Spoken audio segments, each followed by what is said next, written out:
سلامونه او نیکې هیلې دوستانو، زه جاوید صافی یو ځل بیا ستاسې په چوپړ کې ډیره موده کېږي چې ویډیوګانې مې نه دي جوړې کړي د کار د بوختیا له وجې نه.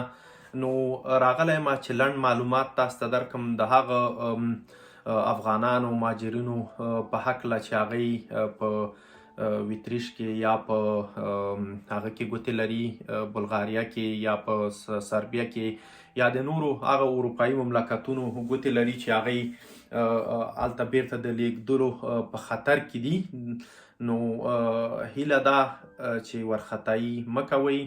ګوتې مو که دلته لګېدلي نو 6 میاشتو دپاره ځان اخوا او دېخوا د ملګرو سره هغه کوي، خوندي کوي، او نور که څوک دلته دوستان لري د هغوی خواته دې پاتې سي نو دا 6 میاشتې دې په ځان باندې سختي تېرې کړي، وکیل دې ځان ته ونیسي، او مهمه دا ده چې د ډاکټرانو خواته دې ورسي، ډاکټر ته دې مراجعه وکړي، کومې ستونزې چې دی لري هغه د هغوی سره شریکې کړي او د هغوی نه دې کومه ورقه راواخلي او بمف ته دې ولېږي.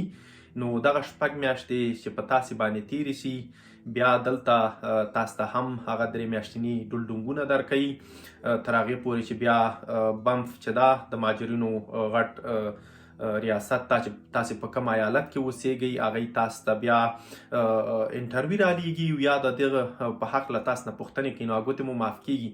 او که تاسې وارخطایي وکوئ، له آلمان نه ووځئ، نورو اروپایي مملکتونو ته لاړ شئ، نو هلته هم وضعیت ښه نه ده، یو خوا ژمی ده او بله خوا ته دلته د ډبلین ګوتې چې دي هلته تقریبا په فرانسه کې، په بلجیم کې، په نور مملکتونو کې تقریبا 18 میاشتې وخت اخلي.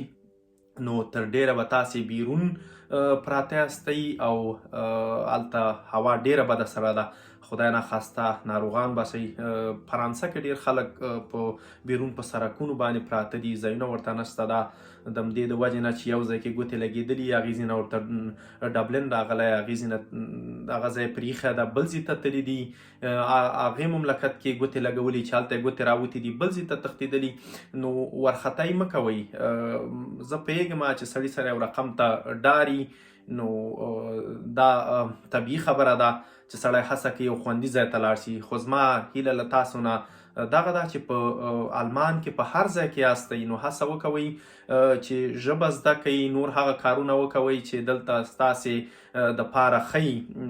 لاړ شئ ټافل ته، د هغوی سره مرسته وکوئ، ژبې کورسونه وګورئ. ډېری خلک دي چې مرسته کوي، ایغنټ امپلیش ورته وایي، لکه دولت سره دې دپاره مرسته کوي، د ژبې کورسونه خلکو ته وړاندې کوي. نو تاسې دا هڅه وکوئ، یا داسې کار وکوئ چې په هماغه کوم ځای کې تاسې اوسیږئ هلته کلیساګانو ته مراجعه وکوئ، هغوی تاسې ساتي تقریبا دغه 6 میاشتې، 7 میاشتې، 8 میاشتې هغه کوي.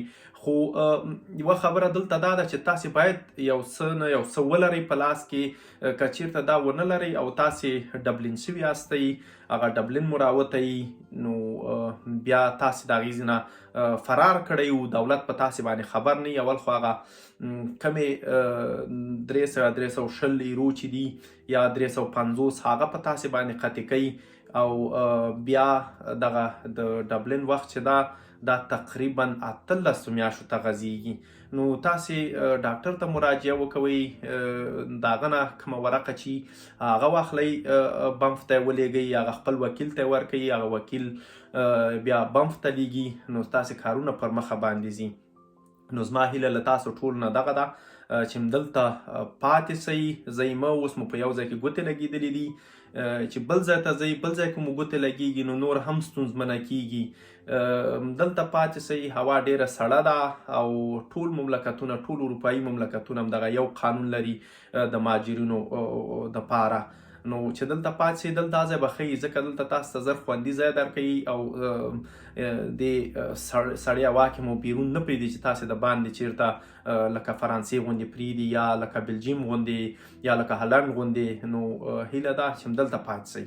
که پوښتنې لرئ نو هیله ده چې په کمنټ کې راته پرېږدئ، انشاءالله زه هڅه کوم چې تاسو ته ځوابونه درکړم. نو فعلا مو په لوی الله سپارمه. الله مو مل شه، ښه وخت ولرئ.